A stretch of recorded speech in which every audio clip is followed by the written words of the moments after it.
آج ایک تو انتہائی افسوس کے ساتھ کہنا پڑتا ہے، یہ جو یوٹیوبرز نے جھگڑوں میں ڈال دیا نا صحابہ کے بارے میں، حضرت معاویہ کے اختلاف، بنو امیہ نے یوں کر دیا، محمد بن قاسم نے یوں کر دیا، جو سارے اسلامک ہیروز کو زیرو بنا دیا، اور ایک فضول جھگڑا رفع الیدین امام کے پیچھے یوٹیوب پہ جائیں یہی ملے گا. 70 سال پہلے جاؤ گے تو امام حنیفہ آئیں گے، تو اس سے 76 سال اور پیچھے چلے جاؤ تو نبی آ رہے ہیں، تو ڈائریکٹ نبی تک کیوں نہیں پہنچ جاتے، ابو حنیفہ تک جانے کی کیا ضرورت ہے. یہ وسوسے ڈالنا لوگوں کے دماغ میں.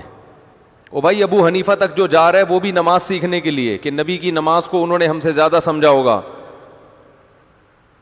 اختلافی مسائل جو بحثیں امت میں ختم ہو چکی ہیں. امت نے یہ ثابت کر دیا ہے بحثیں کر کے، کتابیں لکھ کے، کہ بھائی رفع الیدین والی نماز بھی ٹھیک اور رفع الیدین نہ کرنے والی نماز بھی ٹھیک. دونوں صحابہ میں دونوں اختلافی مسئلے ہیں. کچھ صحابہ رفع الیدین کے ساتھ نماز پڑھتے تھے، کچھ رفع الیدین کے بغیر. امام ترمذی نے لکھا ہے نا، امام بخاری کے شاگرد، رفع الیدین نہ کرنے کا ذکر آیا تو کہا یہ بھی بہت سے صحابہ کا مذہب ہے. وَبِهِ يَقُولُ غَيْرُ وَاحِدٍ مِّنْ أَهْلِ الْعِلْمِ مِّنْ أَصْحَابِ النَّبِيِّ صلی اللہ علیہ وسلم. فرمایا بہت سارے صحابہ کا یہی مذہب ہے کہ رفع الیدین کے بغیر نماز پڑھو. تو اب کیا ہوتا ہے، یوں کر لیا یا یوں نہیں کیا. لیکن آپ دیکھو امت کو کس بحث میں، اور انہی لوگوں کے ویورز بھی بہت زیادہ ہوتے ہیں. اتنی صلاحیتیں باپ سے تمیز سے بات کرنے پہ لگا دیتے. میں مسجد نبوی گیا ہوں، وہاں ایک اردو اسپیکنگ مولانا بیٹھے ہوئے ہیں. جب بھی عمرہ کرنے گیا ہوں نا، ان کے منہ سے میں نے یہی باتیں سنی ہیں. رفع الیدین ہاتھ چھوڑ کے باندھ کے نماز، ہاتھ چھوڑ کے نماز.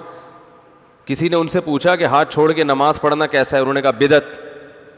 اس نے کہا امام مالک کا مذہب ہے. اس نے کہا حدیث کو فالو کرو، امام مالک کو فالو مت کرو. میں نے کہا یہ دیکھو، یہ لوگوں کا ذہن بنا رہا ہے کہ امام مالک حدیث کے علاوہ کسی اور چیز کو فالو کرتے تھے. اور میں نے کہا یہ مسجد نبوی میں تو امام مالک پہلے بیٹھے ہیں آ کے، 1300 سال پہلے یہ امام مالک کی جگہ تھی. وہ تم سے سینئر ہیں. ان کی رائے اگر ہاتھ چھوڑ کے نماز پڑھنے کی ہے تو آپ یہ بتاؤ بھائی یہ بھی ٹھیک ہے اور یہ بھی ٹھیک ہے. تو کسی بھی مجتہد کو فالو کر لو، دلائل دونوں طرف ہیں. تو مسجد نبوی میں ایک انڈین مولانا صاحب بیٹھے ہوئے ہیں. کاش لوگوں کو بتا رہے ہوتے بھائی زنا مت کرو، بھائی چوری مت کرو، بھائی یہاں سے ماں باپ کے حقوق سیکھ کے جاؤ، بھائی بہنوں کی وراثت معاف کرو. وہاں بھی اختلاف. عرب علماء جو بیان کرتے ہیں ان میں نہیں ہے. حرم کے اماموں کے بیان سنیں، ان میں یہ چیز نظر نہیں آئے گی ائمہ حرم کی. لیکن کسی اردو اسپیکنگ کو سن لینا مسجد نبوی میں، وہ یہی صبح سے شام یہی سوالات بھی یہی. تو ایسا لگتا ہے بٹھایا ہوا ہے کہ یہ مجھ سے سوال پوچھو اور میں کبھی حنفیوں کو برا بھلا کہوں گا، کبھی شافیوں کو برا بھلا کہوں گا، کبھی مالکیوں کو. کیا ہو رہا ہے؟ قرآن کے مسائل دیکھو. قرآن تو یہ بیان کر رہا ہے جو ان چیزوں کو اہمیت دے رہا ہے. تو ایک صاحب یہاں رفع الیدین پہ جھگڑتے تھے. مجھے کسی نے بتایا یہ اپنے ماں باپ کے ساتھ اتنا برا سلوک کرتا ہے، اتنی بدتمیزی سے بات کرتا ہے. نہ یہ اپنے کسی بزرگ کا احترام کرتا ہے، نہ کسی عالم کا احترام کرتا ہے. اس کو آپ اختلافی مسائل میں پوچھو تو فنٹر ہے یہ.